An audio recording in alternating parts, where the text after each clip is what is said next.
Muy buenos días, muy buenas tardes, muy buenas noches. He desarrollado un devocional tan precioso que solamente con la dirección de Dios voy a llevar a cabo. Antes de comenzar deseo hacerte una pregunta. ¿Tu vida misma se ha sentido que está atravesando dolor, miseria, tristeza, oscuridad, soledad, desesperanza?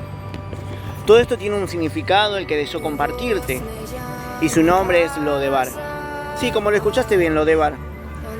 Territorialmente hablando, Lodebar es una tierra de Galaad muy cercana al mar de Galilea. Se hace referencia a ella con el nombre de Debir. Este era un lugar sin condiciones para vivir dignamente o humanamente. Era severamente árida, por tanto era impensable que diera frutos o que se pudiera criar animales. Lodebar era un lugar que servía de refugio a los marginados de la sociedad, los lisiados, los perseguidos, los que habían perdido todos sus bienes. Etimológicamente Lodebar significa lo, que es no, y debar, palabra, que en simple palabra es no palabra. Un lugar tan desesperanzador que se creía que la palabra de Dios no llegaba. Estos habitantes no tenían comunicación con el resto de Israel, menos con Dios. Lodebar está relacionado con zonas oscuras y dolorosas del espíritu humano.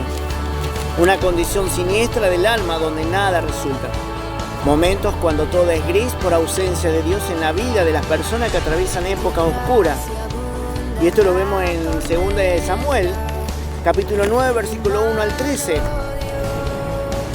Dijo David: ¿ha quedado alguno de la casa de Saúl a quien haga yo misericordia por amor de Jonatán? Y había un siervo de la casa de Saúl que se llamaba Siba, el cual llamaron para que viniese a David, y el rey le dijo: ¿eres tú Siba? Y él respondió: tu siervo. El rey le dijo: ¿no ha quedado nadie en la casa de Saúl a quien haga yo misericordia de Dios? Y Siba respondió al rey: aún ha quedado un hijo de Jonatán lisiado de los pies. Entonces el rey le preguntó: ¿dónde está? Y Siba respondió al rey: he aquí está en casa de Maquir, hijo de Amiel, en Lodebar.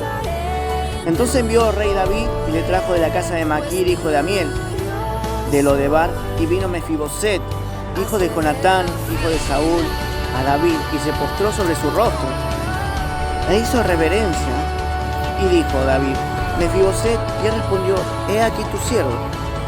Y le dijo David: no tengas temor, porque yo a la verdad haré contigo misericordia por amor a Jonatán tu padre, y te devolveré todas las tierras de Saúl tu padre, y tú comerás siempre a mi mesa.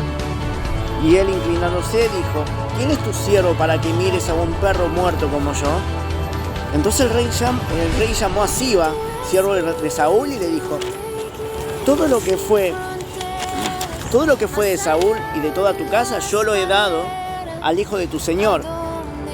Quiero detenerme acá porque es algo tan precioso lo que el Señor hace en nuestras vidas. Ahora, el tema es lo siguiente. Déjame contarte un poco la historia de David y Mefiboset. En 1 de Samuel nos habla de una relación que tenía este rey David con este hombre Jonatán. Simplemente lo quiero resumir porque es una historia tan preciosa. Dice la palabra de Dios de que habían hecho un pacto entre David y Jonatán, un pacto tan precioso que Jonatán le había dicho, porque Jonatán sabía de parte de Dios, sabía muy bien de que David iba a ser el próximo rey. Y en ese pacto le había dicho de que cuando él suba como rey, se acuerde de mí, se acuerde del nombre, y que nunca se ha borrado el nombre de Jonatán en la casa real. Ahora, déjame contarte un poco la historia de David y Mefiboset. En 1 Samuel 20:15 nos habla un poco de la historia. Nos relata la Biblia que David y Jonatán habían hecho un pacto de amistad tan preciosa que ambos se juraron que iban a proteger el nombre de cada uno.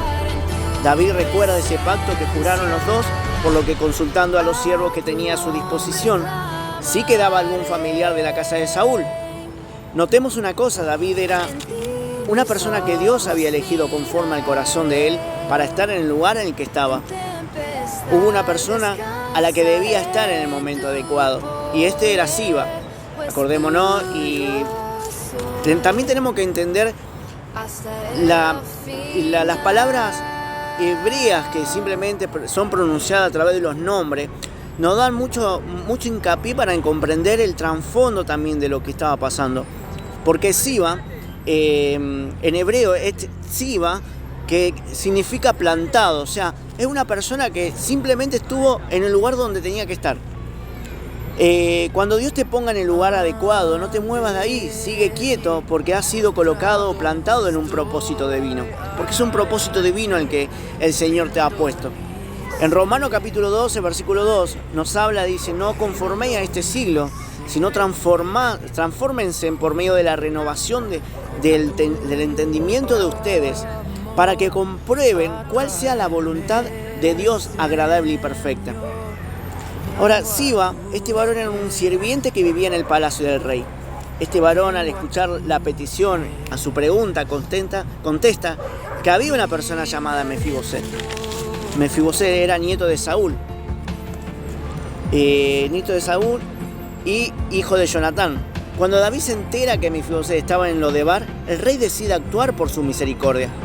Me recuerda muchísimo que en Juan capítulo 3, versículo 16-17, dice, porque de tal manera amó Dios al mundo, que ha dado su Hijo unigénito, para que todo aquel que en él cree no se pierda, mas tenga vida eterna. Porque no envió Dios a su Hijo al mundo para condenarlo, sino para que el mundo sea salvo por él. En este pasaje me muestra de qué manera preciosa pero trágica tuvo que bajar Jesucristo a este mundo tan perdido, tan oscuro, a morir en mi lugar. La Biblia me habla de rescate, y qué increíble es mi Dios, que a pesar de que mi vida no valía nada, simplemente Él pagó el precio ese por mi rescate, por mi vida.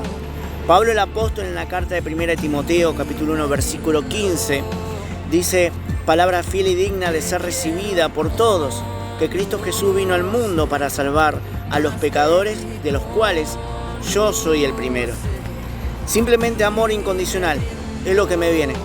Y esto significa un sentimiento y acción de querer el bien de la otra persona, por sobre todas las cosas, sin importar las consecuencias. Jesús hizo lo que ninguna persona podría haber hecho, tanto para vos como para mí. Me hizo libre en ese lugar llamado Lodebar, ese lugar a lo que mi alma, mi espíritu y cuerpo estaban cautivos, encerrados en lo que se llamaría pecado. A causa de eso, la palabra santa me habla y me dice en Romanos capítulo 1 versículo 18, porque la ira de Dios se revela desde el cielo contra toda impiedad e injusticia de los hombres que detienen con injusticia la verdad. Y en el 28 al versículo 32 nos habla y dice, como ellos no aprobaron tener en cuenta a Dios, Dios los entregó a una mente reprobada para hacer cosas que no convienen, estando atestados de toda injusticia, fornicación, perversidad, avaricia, maldades, llenos de envidia, homicidios, contienda, engaños y malignidades, murmuradores, detractores, aborrecedores de Dios, injuriosos, soberbios, altivos, inventores de males, desobedientes a los padres, necios, desleales, sin afecto natural, implacables, sin misericordia, quien habiendo entendido el juicio de Dios, que los que practican tales cosas son dignas de muerte, no solo las hacen, sino que también se complacen con los que las practican. Esto es lo que logró hacer en esa cruz, al morir por causa de mis faltas y condición que estaba mi alma. Logró en mí darme la libertad que necesitaba, por lo que es mi obligación presentarte a ese hombre llamado Jesús, y que puedes hoy recibirlo y creer en él. Vamos al libro de Juan, capítulo 4, versículo 13 al 14, donde dice, respondió Jesús y le dijo, cualquiera que bebiere de esta agua volverá a tener sed, mas el que bebiere del agua que yo le daré no tendrá sed jamás, sino que el agua que yo le daré será en él una fuente de agua que salte para vida eterna. A través de esto es mi deseo compartir este devocional y deseo que sea de provecho para tu vida en este gran día. Dios te bendiga grandemente tu vida atentamente, Jonathan.